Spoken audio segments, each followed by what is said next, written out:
Alright, magandang gabi po sa inyong lahat mga kababayan. Batang Maynila to. Kahapon po ay nag-post itong isang DDS mga kababayan. Ito po si Cathy Binag. At sa kanyang Facebook page, ang post niya, colon cancer. Alam naman natin kung sino nga pinatatamaan nito o pinatutukuyan nito. Hindi lang pinangalanan kasi natatakot siya. Baka makasuhan siya sa pagpapakalat ng fake news. So ayan mga kababayan, nag-post siya ng colon cancer. So basahin natin yung ilang komento mga kababayan para malaman natin sino ba ang pinatutukuyan nito. Pokray, asan ang USB? Bakit Pokray? Kasi ito mga kababayan, itong si Cathy Binag ay dati pong bet ka ng isang politiko. Kaya sabi dito, asan ang USB? USB po mga kababayan, ito nung una lumabas to na inintroduce ni Maharlika, sabi na ito, meron daw siyang hawak na USB na magpapatunay na ang Pangulong Bongbong Marcos. Pero ngayon, tagal-tagal na Ilang taon na nakalipas, wala pa rin yung USB. So ito talaga mga fake news Parang si Maharlika, di ba si Maharlika sabi niya maglalabas siya ng video. Naglabas nga siya ng video pero AI naman. Deep fake video naman. So ito naman si USB. Ang tagal ng panahon, hindi pa rin nilalabas yung USB. Kaya hinahanap ni Takero Miyamoto, oy Pokray, asan yung USB?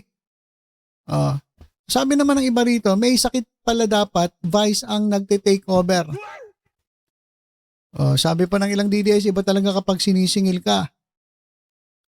Dinamay pa si Cara David. Good job, Cara David. Malapit na madagdagan yung wish mo, ma'am. Ay! Confirm? If yes, thanks God. Mababawasan na ako ng stress. Ito yung mga DDS, mga kababayan, na naniniwala dito sa mga post ng kapwa nila DDS. Pero itong post na ito, wala naman pong basihan Wala pong basihan, puro chismis lang ito mga DDS. Tuwan-tuwa naman yung mga DDS kapag may post na ganito. Di ba? Wala, positive na. Positive pa. Yung mga ganong salitaan ng mga DDS, expected na natin yan. Pero, totoo ba yan? Cathy Binag? Totoo ba yan? Yung mga pinopost niyo? Kasi mga kababayan, meron pa mga lumabas na, ito, katulad po nito. Marcos, walang colon cancer ayon sa Malacanang. Nilinaw ni Presidential Communications Undersecretary Claire Castro na walang colon cancer si Pangulong Bongbong Marcos kasunod ng mga chismis sa lagay ng presidente. Yun na nga po ang masama Kasi yung mga rumors, mga chismis, walang katotohanan na nakakapanira sa gobyerno, nakakapanira sa Pangulo, na nakakaapekto sa ekonomiya. Sabi ni Yusek Claire Castro. Tinawag din ni Castro na fake news peddler si dating spokesperson Harry Roque dahil sa malisyosong social media post kaugnay ang Pangulo. Netong Enero, binahagi ni Marcos na siya ay nagpapagaling dahil sa diverticulitis. So ito naman ang pinapakalat ng mga DDS. May colon cancer daw ang Pangulong Bongbong Marcos. So, ito pa. Ito pa. Dito sa report, wag daw maniwala sa chismis. Kasi ito si Harry Roque, talaga naman pong fake news peddler ito. Wala po kayo makukuha totoong balita dyan. Kay Harry Roque, desperado na po yan Kasi malapit-lapit na rin siyang mahoyo. Malapit-lapit na rin mahoyo o makulong niya si Harry Roque. Ilang buwan na lang siguro mahoyo na yan. Kaya yan, desperado na sa paninira kay Pangulong Bongbong Marcos. Lahat na lang ng chismis ginawa na itong mga DDS. Ito, pakinggan na natin si Yusek Claire Castro para malaman natin ano ba talaga ang totoo. Meron ba talagang colon cancer ang Pangulo o wala? O chismis lang, invento lang na itong mga DDS na ito. In lang po namin yung reaction ng palasyo kasi may mga reports, newsroom reports na rumors pala, sorry, na may colon cancer daw ang Pangulo at ito pa'y lalong nag-proliferate nung nilabas ni Harry Roque na may colostomy si PBBM. Ayun na nga po ang masama ay kasi mga rumors, mga chismis, walang katotohanan na nakakapanira sa gobyerno, nakakapanira sa Pangulo, na nakakaapekto sa ekonomiya. Kung manggagaling lamang po din kay Harry Roque na isang masasabi na natin isang fake news peddler, Totoo po yan. Fake news peddler po si Harry Roque. Sabi ko nga po sa inyo, desperado na ito. Kahit anong kasinungalingan, ilalabas nito laban kay Pangulong Bongbong Marcos kasi nga, grabe naman yung nangyari sa kanya. Ipit na ipit talaga siya eh. Naubos na nga yung pera ata nito. Pero hindi eh. Malaki kinita nito sa sa Pogo. So sa tingin ko, hindi agad maubos ang bilyones nito. So fake news peddler po yan si Harry Roque. Huwag po kayo maniniwala dyan. Tapos yung mga DDS, tuwan-tuwa kay Harry Roque Ito lang sasabihin ko sa inyo. Si Harry Roque, ginagamit lang ang mga Duterte para manatili dyan sa dahig. Di ko alam kung nasa dahig ba siya o nasa Austria. Kasi inaayos siya yung kanyang application for asylum. So ginagamit niya itong Duterte para meron siyang dahilan na manatili dyan sa ibang bansa. Kayo naman mga ututong DDS naniniwala kay Harry Roque. Ginagamit lang ni Harry Roque itong si Duterte. nakita naman po natin ang video, yung kabuuan kung saan itinaas pa po mismo ng Pangulo ang kanyang mga kamay habang siya ay kumakaway sa ating mga kababayan at kitang-kita po na ang sinasabing larawan o ipinakitang larawan ni Harry Roque ay pawang kasinungalingan lamang. Huwag na po tayo maniwala at nakikiusap po tayo. Huwag na po natin dalhin sa anumang usapan ang mga fake news peddlers katulad nila. Thank you. Okay, so ayan mga kababayan. Fake news peddler po talaga yan si Harry Roque. Pati ito si Kati Bunag. Ganun din. Fake news din.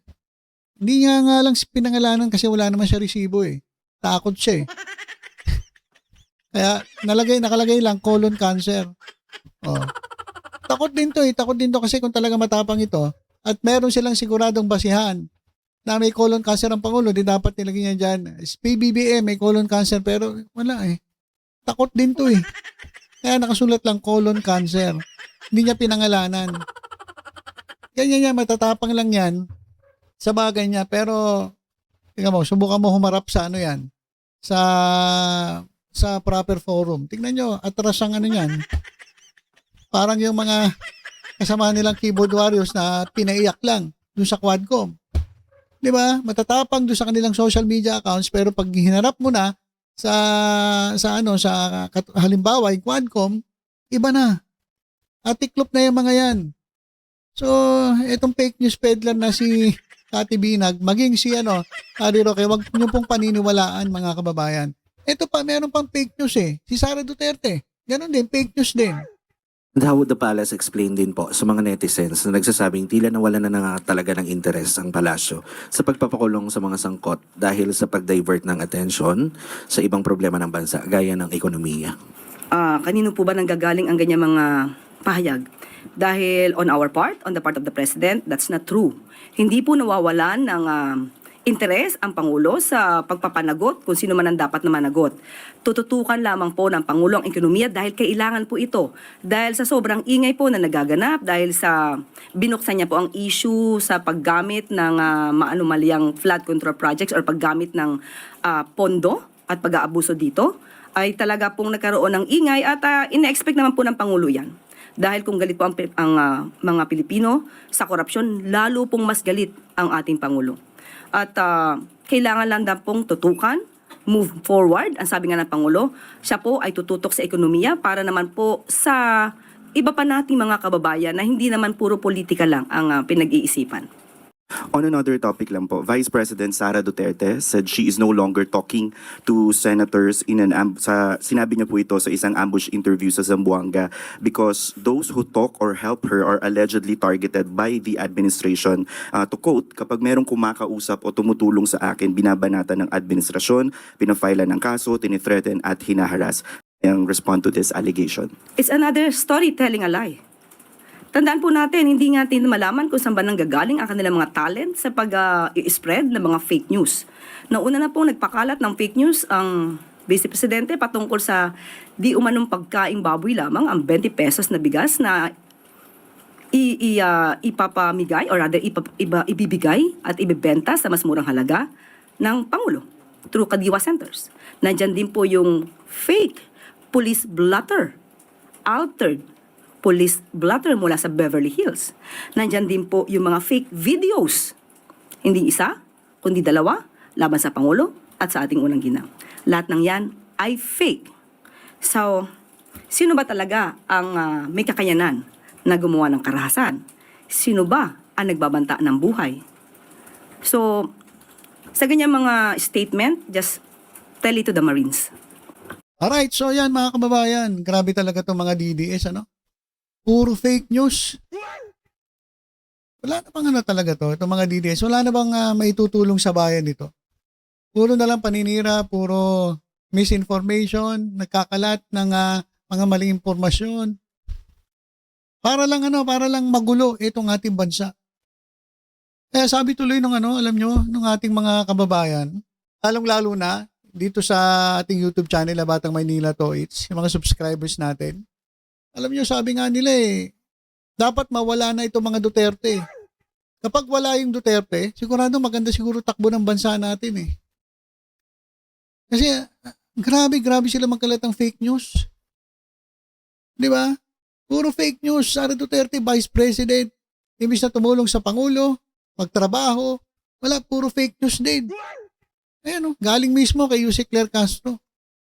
Ang galing nila, sabi nga ni Claire Castro, saan kaya nakakuha to ng ng parang